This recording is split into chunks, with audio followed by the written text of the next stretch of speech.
The Ellsworth District Fire Department in Ellsworth, Nova Scotia was all progressive conservative Tuesday evening as members of Kings West and Nova Scotia PC leader Jamie Bailey welcomed Chris Pomeranian as the newest PC candidate for Kings West. Tonight's story takes us to the Ellsworth District Fire Department where the Progressive Conservative Party of Nova Scotia and the general public welcomed Chris Pomeranian as Kings West MLA. And with special guests tonight including Jamie Bailey, this is going to be a show you won't soon forget.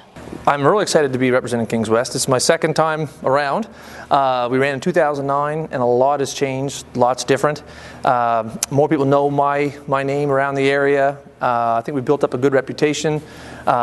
It's been 14 years for our current member here, and I think a lot of people I'm talking to are looking for change, fresh start, fresh approach, and I want to just bring a lot of expertise I have from my financial advisor occupation to this role, and got a lot of energy and passion, and I got 5 young kids. I got 5 kids, so that's my reason why I'm doing what I'm doing, for sure.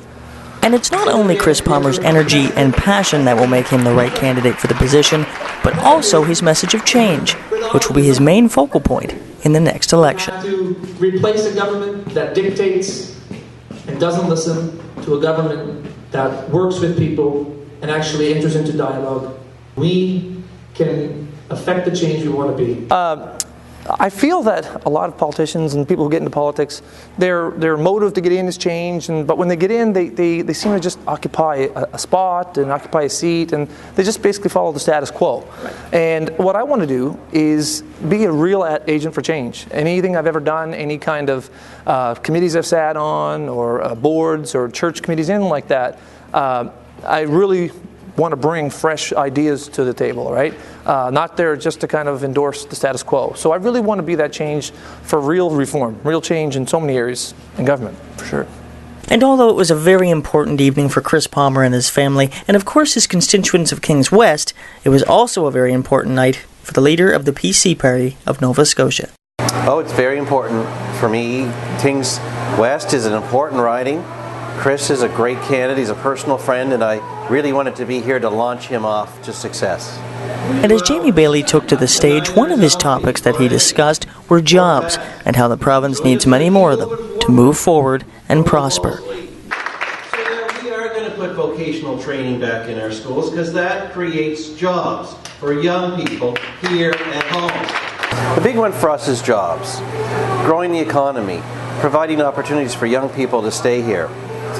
For us, jobs is the best way to get better health care. Jobs is the best way to get better roads or better schools. Because if we have jobs and a growing economy, then we don't need to cut all those things like Stephen McNeil is. We can actually invest in them. That is the progressive conservative way. And as the night went on, the topic everyone's been discussing for the last few weeks was discussed, and that was the Nova Scotia Liberals, their attack on teachers, and the highly controversial Bill 75.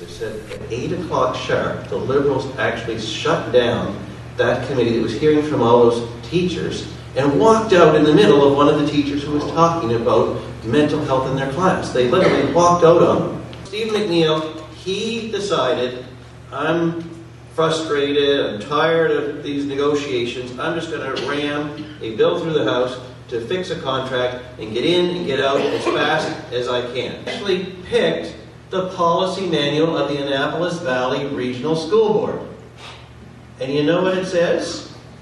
It will be extremely rare that a child will not move from grade to grade because we believe in age-appropriate classes, meaning everyone's the same age. And it says, in the extremely rare case where a student is held back, it will only happen once in their P to 12 years.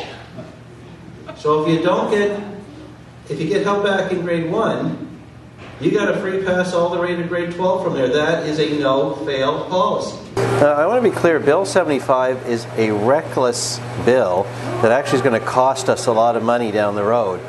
It's going to be challenged in the courts. We're going to spend millions on legal fees. I don't want to see that. Even as it's written, it forces a contract on teachers, but it doesn't do a single thing today to make our classrooms better.